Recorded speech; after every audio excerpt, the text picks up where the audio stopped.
Hello students. तो आज की इस वीडियो में हम डिस्कस करेंगे तो हमारा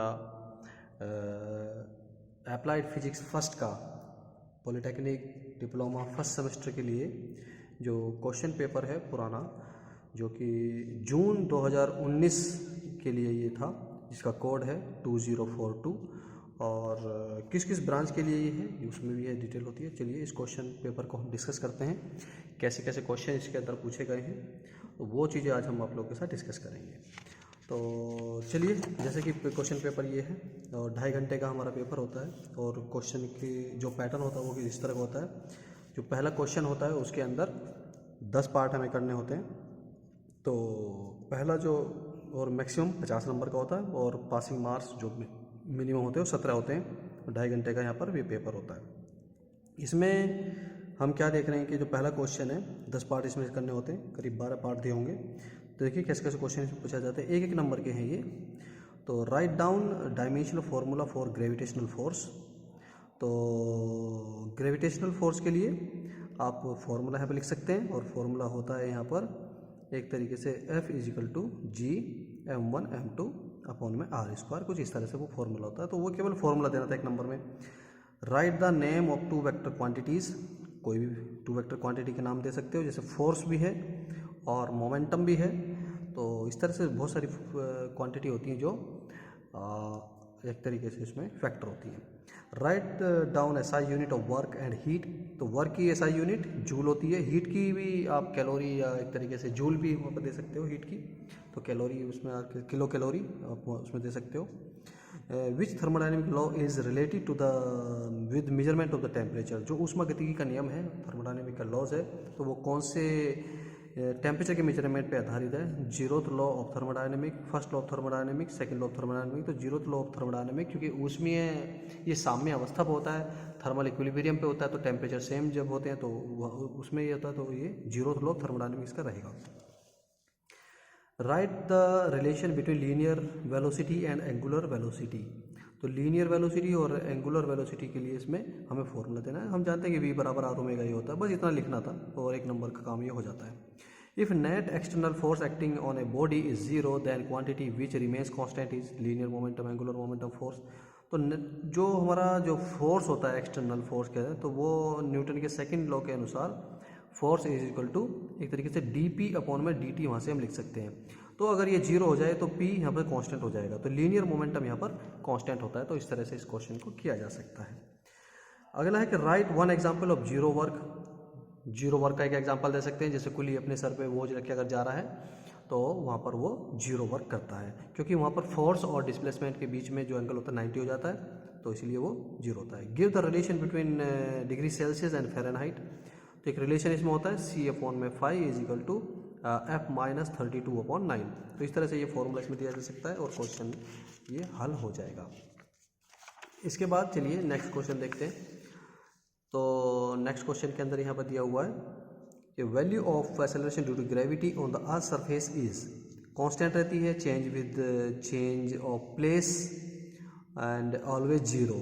तो अगर हम देखें तो वैसे तो अर्थ सरफेस पे कांस्टेंट 9.8 मीटर/सेकंड² यहाँ पर होती है, लेकिन अगर उसकी हम शेप देखें अर्थ की तो थोड़ा सा इलिप्टिकल टाइप होती है। यहाँ पर रेडियस, क्योंकि G is inversely proportional to the radius का स्क्वायर, तो जो पोल्स होते हैं उस पर रेडियस कम होती है तो G कम होता है, और इक्वेटर पे रेडियस ज़्यादा यहाँ पर कम होती है तो ये ज़्यादा होगा, और यहाँ पर ज़्यादा होगा तो ये कम हो जाता है। तो प्लेस हम यह भी देखते हैं कि कहाँ पर है, वो पोल्स पे है या इक्वेटर पे है, तो उससे भी ये चेंज हो जाता है। तो सेकंड पार्ट इसका ज़्यादा सही रहेगा।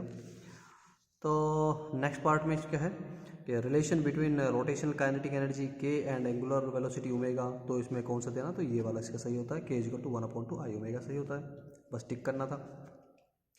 When net external torque acting on a body is 0 then which of the following remains conserved। तो इसमें कौन सी कंजर्व रहती है। अगर टॉर्क, क्योंकि हम टॉर्क = क्या होता है एक तरीके से dL/dt होती है, rate of change of angular momentum.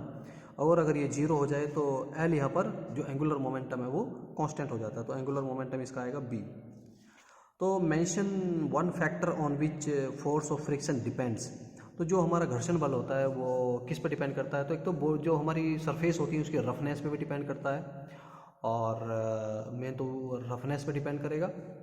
और तो रफनेस इसमें ज़्यादा सही रहेगा, रफनेस ऑफ द जो फ्रिक्शन वाली बॉडी है उसके सरफेस की रफनेस कैसी है, तो उस पर डिपेंड करता है। तो यहाँ पर अटेम्प्ट एनी 5 पार्ट्स 2 नंबर के हैं, इसमें से 5 पार्ट आपको यहाँ पर हल करने हैं। तो पहला है right the limitations of the dimensional analysis. जो विमाएँ हैं हमारी उनके आपको लिमिटेशंस लिखनी है, कमियाँ लिखनी है। जैसे साइन थीटा कोस थीटा के लिए अप्लाई नहीं होता है, और अगर कोई फिजिकल क्वांटिटी 3 से ज़्यादा पैरामीटर्स पर डिपेंड करती है तो ये उसके लिए भी अब लागू नहीं होता है। तो इस तरह के पैरामीटर्स पे ये आप इसको देख सकते हैं। जैसे एक फॉर्मूला हम देखें कि तो कोफिशिएंट ऑफ विस्कोसिटी का फॉर्मूला था कि 2/9 R square rho m minus में रो एल अपॉन में यहाँ पर एक तरीके से जो टाइम यहाँ पर टर्मिनल वेलोसिटी यहाँ पर तो 1 2 3, इसमें तो 3 भी आ रहा है, तो इस वाले फॉर्मूले को भी ये एक तरीके से ड्राइव नहीं कर सकता है क्योंकि इसमें माइनस यहाँ पर आ रहा है। ये लिमिटेशन है इसकी। What are the systematic errors in measurement? Write the name of any 2 errors. तो सिस्टमेटिक एरर्स को इसमें बताना है, और जो एरर्स होती हैं वो कौन सी होती हैं। इंस्ट्रूमेंटल एरर है, पर्सनल एरर है, और डिफॉर्मेशन अगर किसी में है तो बहुत सारी होती है, तो आप 2 नाम दे सकते हैं। Distinguish between gauge pressure and absolute pressure. जो अगर हम देखें जो हमारा गेज प्रेशर होता है, जो एब्सोल्यूट प्रेशर होता है वो वास्तव में गेज प्रेशर और एटमॉस्फेरिक प्रेशर का सम होता है। तो जो गैस एब्सोल्यूट प्रेशर होता है वो वैक्यूम से, और जो हमारा अपर लेवल होता है वहाँ तक होता है, लेकिन और जो हमारा एटमॉस्फेरिक प्रेशर होता है वो यहाँ तक की मेजरमेंट अगर ये है, और तो इस तरह से है। तो जो हमारा एब्सोल्यूट प्रेशर होता है वो गैस प्रेशर और एटमॉस्फेरिक प्रेशर के सम के बराबर होता है। तो आप यहाँ से समझा सकते हैं। Show that scalar product of 2 vector is a scalar, कि 2 सदिशों का गुणनफल एक अदिश होता है। इसके लिए आप एक एग्जाम्पल लेके समझ सकते हैं। जैसे कोई भी मान लेते हैं कि एक वेक्टर ए है, इसको आप दे बता सकते हैं ए आई कैप प्लस में बी जे कैप प्लस में सी के कैप, और ऐसे ही दूसरा एग्जाम्पल आप बता सकते हो बी यहाँ पर हो जाता है तो वो हो जाता है एक तरीके से ये A1 B1 C1 कर सकते हो। यहाँ से A2 आई कैप प्लस में B2 जे कैप प्लस में C2 के कैप कर सकते हो। जब A डॉट B आप यहाँ से करेंगे तो देखेंगे यहाँ से A1 A2 प्लस में B1 B2 प्लस में C1 C2 आता है, जो कि स्केलर है। तो आप एक एग्जांपल के लेकर भी इसको समझा सकते हैं। यहाँ से वैसे भी A डॉट B का जो फॉर्मूला होता है वो होता है AB cos थीटा। तो ये जो होता है एक स्केलर क्वांटिटी होती है, तो वहाँ से भी इसको समझाया जा सकता है। Linear momentum changes from 0 to 5 metre per second in 3 second, calculate the force. Newton के सेकेंड लॉ से force is equal to dp upon में dt होता है। तो ये चेंज है, ये चेंज कितना 0 से 5 है, तो 5 यहाँ पर आ गया, 3 यहाँ पर आ गया, तो 5/3 यहाँ से इसका न्यूटन फोर्स निकल के आएगा। What are conservative forces. Conservative जो संरक्षित बल हैं वे कौन से होते हैं, ये इसमें समझाना था। और कंजर्वेटिव फोर्स वे होते हैं कि अगर कोई किसी प्रोसेस में जो किया गया वर्क है, मान लेते हैं कि ये ए पॉइंट है, ये बी पॉइंट है, और यहाँ से यहाँ तक जाने के लिए डिफरेंट रास्ते हो सकते हैं। तो एक ये रास्ता है और एक ये रास्ता है। तो अगर दोनों रास्ते, अगर यहाँ पर किसी बॉडी को हम ए पॉइंट से बी पॉइंट तक ले जा रहे हैं किसी फोर्स की वजह से, तो अगर हम चाहे इस वाले रास्ते से ले जाएं, इस वाले रास्ते से ले जाएं, अगर दोनों उसमें वर्क सेम आता है तो वे फोर्स जो इनिशियल और फाइनल पोजीशन पर डिपेंड करते हैं, पाथ पर डिपेंड नहीं करते हैं, जिनके लिए वर्क सेम आता है हर जगह से, तब उनको हम यहाँ पर कहते हैं वे कंजर्वेटिव फोर्स होंगे। इस तरह से डिफाइन रेडियस ऑफ जायरेशन। अगर कोई भी हमारे पास बॉडी है और इसका मोमेंट ऑफ इनर्शिया हम निकालें, तो इसमें एक पॉइंट अगर हम ऐसा मान लें कि जहाँ पर उसका होल वेट काम करता हो और इसकी जो एक्सिस ऑफ रोटेशन से डिस्टेंस k हो, तब m के स्क्वायर अगर हम करें तो वो इसके मोमेंट ऑफ इनर्शिया के बराबर अगर आ जाए, तब k को हम कहते हैं this is the radius of gyration. इस तरह से हम इसको डिफाइन कर सकते हैं। इसके बाद है तीसरा क्वेश्चन, यहाँ पर ये है, और तीसरे क्वेश्चन में यहाँ पर दिया हुआ है कि अटेम्प्ट एनी 2 पार्ट्स। तो इसके अंदर 2 पार्ट हमें करने हैं, 3 पार्ट इसमें दिए हुए हैं। Define moment of inertia of a rigid body and right the theorem of parallel axis. तो मोमेंट ऑफ इनर्शिया को डिफाइन करना है और थ्योरम ऑफ पैरेलल एक्सिस भी इसको समझानी है। और इसी में थोड़ा सा एक न्यूमेरिकल क्वेश्चन भी ऐड कर दिया है कि ए solid sphere has mass 3 kg and radius 5 centimetre, calculate the moment of inertia about its diameter. तो सॉलिड स्फीयर का इसके डायमीटर के अबाउट जो मोमेंट ऑफ इनर्शिया होता है वो 2/5 mr² यहाँ से होता है। तो ये m है, ये मास है, ये रेडियस है जो दी हुई है यहाँ पर, ये यहाँ से बहुत छोटा सा न्यूमेरिकल ये है, तो बड़े आराम से किया जा सकता है। इसके बाद दूसरा क्वेश्चन है right Kepler's laws of planetary motion, जो केपलर के नियम है ग्रहों की गति के संबंध में वो देने हैं। And obtain expression for orbital velocity of A satellite, जो उसकी कक्षीय चाल सैटेलाइट की कक्षीय चाल के लिए सूत्र है उसकी उत्पत्ति करनी है। तो ये भी किया जा सकता है, बड़ा आसान है। Right Hooke's law and define different types of models of elasticity, also explain the significance of stress strain curve. तो इसके अंदर जो हुक का नियम है वो बताना है, और जो प्रत्यास्था गुणांक है, जो यहाँ पर जो हुक यंग्स मॉडुलस है, बल्क मॉडुलस है, और ये मॉडुलस ऑफ रिजिडिटी है वो बताना है, और स्ट्रेस वर्सेस स्ट्रेन कर्व को यहाँ पर समझाना है। तो ये भी इसमें पूछा गया था।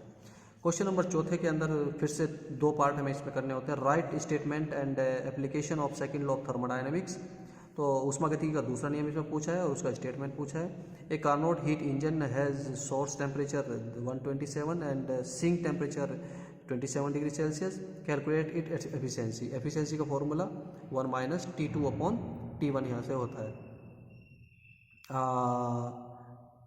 एक तरीके से T2/T1 यहाँ पर होता है। T1 इसमें हम क्या करेंगे, 273 ऐड कर देंगे। ये T1 है, ये T2 है, इनमें 273 ऐड करेंगे तो ये एब्सोल्यूट टेम्परेचर में आ जाएंगे, तब इसमें रखेंगे तो वहाँ से इसकी एफिशिएंसी फाइंड की जा सकती है। डिफाइन सरफेस टेंशन, पृष्ठ तनाव को बताना था। Explain capillary action and method of determination surface tension of by capillary tube, तो जो उससे हम सरफेस टेंशन की हाइट निकालते हैं लिक्विड की, तो उसमें सरफेस टेंशन भी आता है, तो वहाँ से उसकी डेरिवेशन किया जा सकता है। Define isothermal and adiabatic process, तो ये आइसोथर्मल जो समतापी प्रक्रम है और जो रुद्धोष्म प्रक्रम है उसको समझाना है। Drive the relation between pressure and volume, तो PV इक्वल टू कॉन्स्टेंट, इसको ड्राइव करना है इन एडियाबैटिक प्रोसेस, तो ये भी इसको ड्राइव के लिए पूछा है। 5वें क्वेश्चन में 2 पार्ट करने हैं, 5 नंबर के हैं। Viscosity and coefficient of viscosity पे नोट्स लिखना है, पूरा समझा देना है इसमें जितना भी होता है। जियो स्टेशनरी एंड पोलर सैटेलाइट पे इसमें लिखना है। प्रिंसिपल ऑफ सेंट्रीफ्यूग इस पे लिखना है। तो इस तरह के क्वेश्चंस एग्जाम के अंदर पूछे जाते हैं। आई होप यहाँ से आपको कुछ आइडिया ज़रूर लगा होगा। तो आज इतने रखते हैं, थैंक यू।